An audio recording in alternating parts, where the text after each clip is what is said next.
Whoa. What just happened?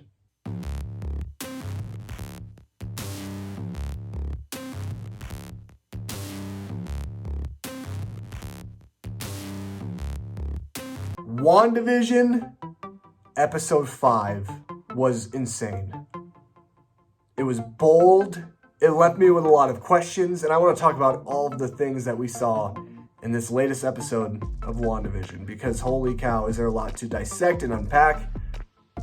But as always, if you like these types of videos, make sure you drop a like on this video. Also consider subscribing to the channel if you're brand new. Let's get into WandaVision episode 5. So we know episode 4 was kind of a peek at behind the curtain, what's actually going on outside of this TV show, outside of what's actually happening in Wanda's new reality. And we got to see how SWORD is trying to infiltrate Wanda's vision. Oh, thank you. I'll be here all week. How they're trying to infiltrate this town that basically just disappeared. This week, we get more of SWORD, but oh man, do we get a lot more of WandaVision. As we now move to the decade of the 80s, question mark? It's weird, because like, at times, I felt like this was in the 80s. At times, I felt like this was in the 90s. Because some of the design, especially with the set, especially with the costuming, I felt like it could go either way. It's probably 80s, but like at the same time, I got like Tim the Toolman Taylor vibes with Home Improvement, which was like, I guess late 80s, early 90s. So like, I don't know, it's kind of like in that ballpark. So that was interesting to me, but I feel like there's a purpose for that. And I think we're just going to continue to see this unfold as we go along with why things are happening a certain way and why the sitcoms are a part of Wanda's reality. And I mean, we found out a little bit about it last week, but I think there's going to be something more full circle about it. In this episode, Wanda and Vision have their 2 kids, and then the 2 kids grow up really fast. And this movie's all about responsibility. That's kind of what the theme is about this episode, is being responsible for those that you love or the things that you love.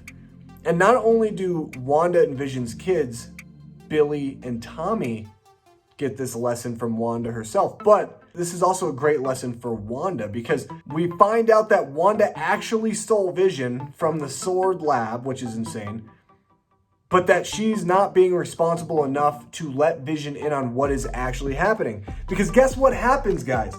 Vision starts to figure it out. There are some weird things that start happening. Agnes, she knows what's going on. There are a lot of theories about who Agnes is. Is she Agatha Harkness? Is she Mephisto? I don't think she's Mephisto, but I have a weird time saying that name, by the way, too, so I do apologize. I say it like Mephisto, and I know other people say like Mephisto, and my pronunciation is probably wrong, and you probably hate me. But you know what? It is what it is. I can't help it. That's just the way my body and my mind want to say that name. Agnes screws up in front of Vision, and Vision starts to kind of realize something weird is happening. Something's not quite right. And he's kind of been picking up the pieces a little bit every single episode, but this is the episode where he starts questioning his reality and where he's in, because Agnes makes a mistake, and then she asks Wanda if Wanda wants her to run it again, to take it from the top. And Vision starts to see that and realize, okay, this is not my reality. And you also start to realize, because Vision lets us in on the fact that he doesn't remember what happened before. He doesn't remember life before them being in Westfield. He doesn't remember that. And I think that's very interesting and very important. We can't just gloss over that fact, because clearly, with the Mind Stone being out of his head, I don't think, and also him being dead, he doesn't have those memories of what the life was before. Wanda is using Vision like a puppet, just like she's doing with everybody else in this town. And one of the most interesting scenes is Vision at work, and the office gets this message that's sent from SWORD specifically about this universe that Wanda has created for them, and how they need to snap out of it. It's not reality. And Vision starts to question. He questions Norm. Norm just shakes it off, pretends like nothing actually happened. And then Vision uses his powers to read inside his brain, and you find out that everybody is trapped by Wanda. Wanda has everybody under her spell. and it's pretty insane. And so Vision does not take this very well. He starts questioning Wanda at home when the episode is supposed to end with the credits. The most perfect, magical moment of television I've ever seen happens because the show continues on. The credits signify that is what Wanda wants the audience to see. That is what she is controlling.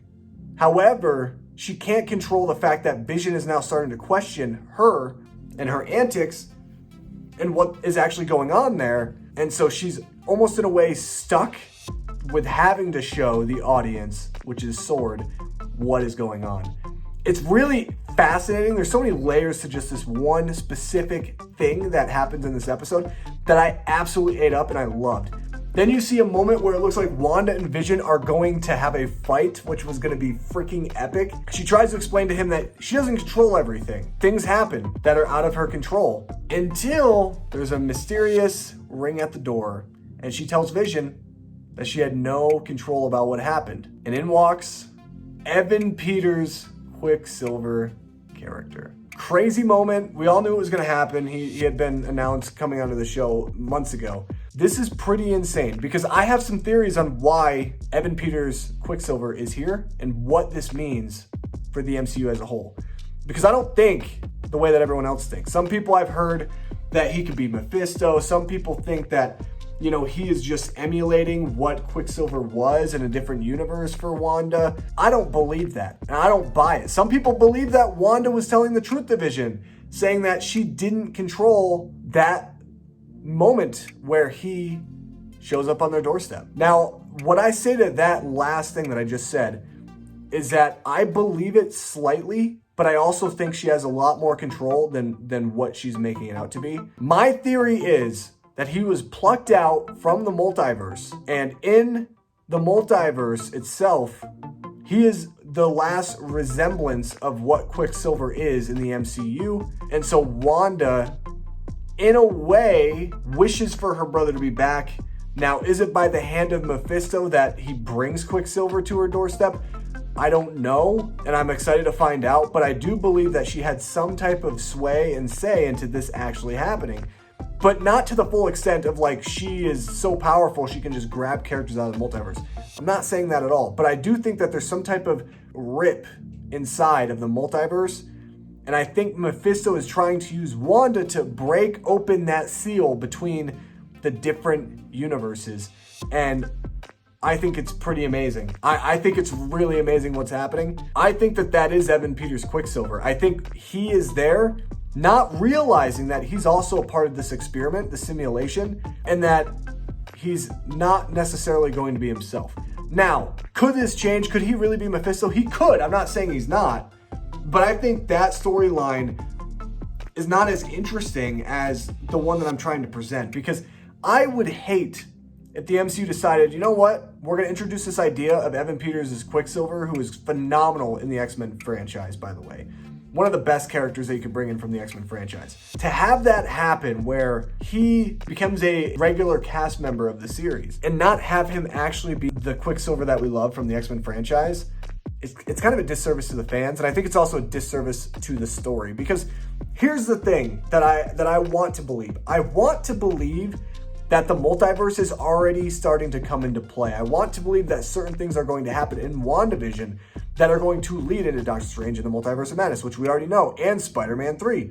And so that's why I think it's so obvious and so necessary for them to bring in this Quicksilver and actually have him be Quicksilver. Like, please have him be Quicksilver. Yes, he's acting different. Yes, I've heard about the red hand, but look, it's more than that. It's not necessarily about is he Mephisto, is he not, but it needs to signify something as that this is kind of that tie-in, that first little string of evidence of what the multiverse could be in the MCU. And I think that he is a great segue into that because he's a fun character. A lot of people really loved his character in X-Men, which I know I did. And it makes sense from a narrative point of view to bring someone who resembles and represents what Petra, Wanda's brother from the MCU, was and how he still is in her eyes. And so, like, there's a lot of things about this where they can kind of go in different directions.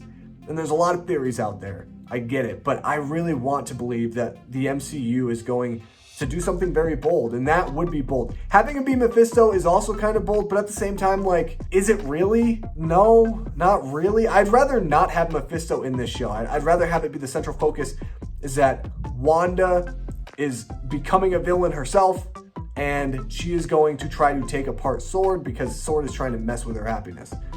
That's what I want to believe. That's what I hope happens, but also at the same time, I hope it doesn't happen because I like being wrong. I love being wrong, and I like being surprised. And this small cameo at the end of this episode was a huge shock. It was a huge shock. Even though we knew he was coming in to the show, I didn't think it was going to be in that type of way, and I loved it. Anyway, guys, what did you think of this week's episode of WandaVision? Let me know down below in the comment section of this video. I am so excited for episode 6. I know all of you guys are as well. If you enjoyed this video, make sure you hit that thumbs up button. Also consider subscribing to the channel if you're brand new. I post content like this every single week. Thank you guys so much for watching, and I'll see you guys in my next video. Peace.